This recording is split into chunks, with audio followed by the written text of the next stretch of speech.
ఏమైనా దేవుని బిడ్డలారా, దేవుని కృప, దేవుని కాపుదల నిత్యము మీకు తోడై ఉండునుగాక. ఆయన సన్నిధి, ఆయన కృప నిరంతరము మిమ్మలను నడిపించునుగాక. Amen, amen. కీర్తన గ్రంథము 34వ అధ్యాయము 17వ వచనం నుండి 19వ వచనం వరకు మనం చదువుకుందాం. ఇక్కడ కొన్ని మాటలు దేవుడు రాస్తున్నాడు. నీతిమంతులు విషయంలో దేవుడు రాస్తున్నాడు. ఏం రాస్తున్నాడో మనం చూద్దాం. నీతిమంతులు మొరపెట్టగా యెహోవా ఆలకించును. మొదటిది. రెండోది చెప్తున్నాడు, నీతిమంతునికి కలుగు ఆపదలు అనేకములు, వాటన్నిటిలో నుండి యెహోవా వారిని విడిపించును అంటున్నాడు. అంటే నీతిమంతులు మొరపెడితే దేవుడు ఆలకిస్తాడు అంటున్నాడు. అంటే యేసుక్రీస్తు ప్రభువారు ఆయన నీతిమంతుడు.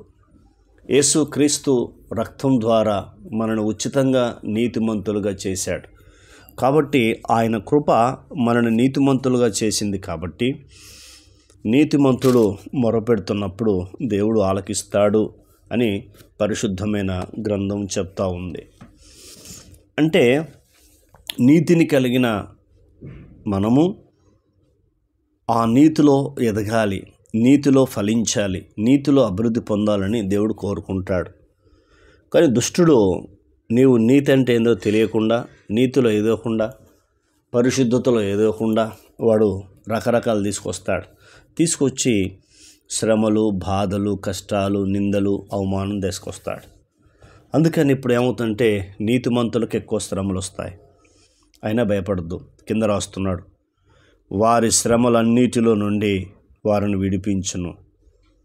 చూసారా, శ్రమలు వస్తాయి.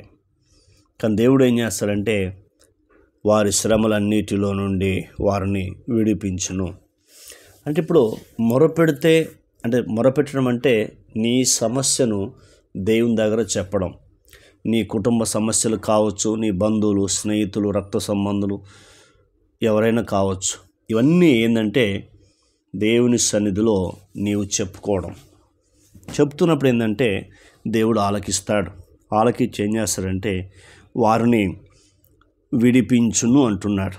చూసారా, విడిపించే దేవుడు. తర్వాత రెండోది చెప్తున్నాడు, నీతిమంతునికి కలుగు ఆపదలు అనేకములు అంటున్నాడు. అనేకమైన ఆపదలు వస్తాయి.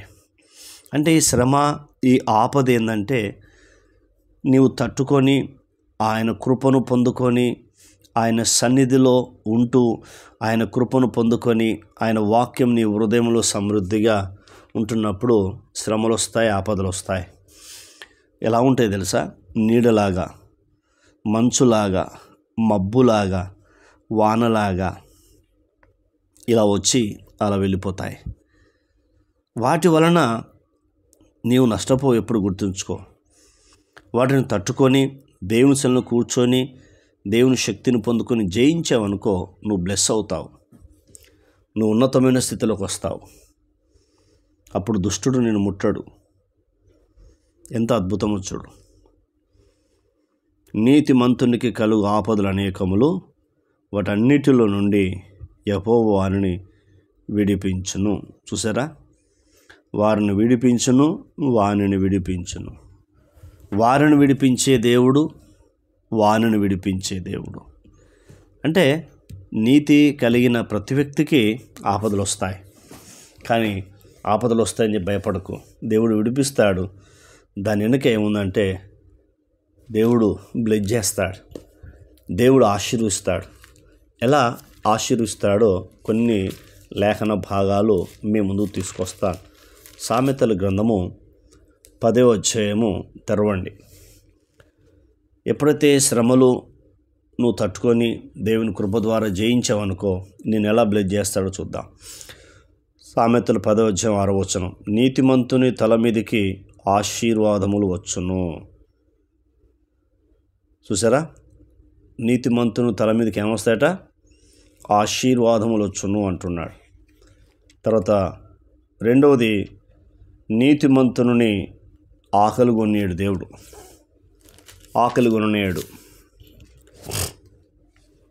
తర్వాత నీతిమంతుడు ఏమై ఉంటాడు అనేది మనం కొన్ని విషయాలు, ఇంకా 2 విషయాలు చూసి ప్రార్థన చేసుకుందాం.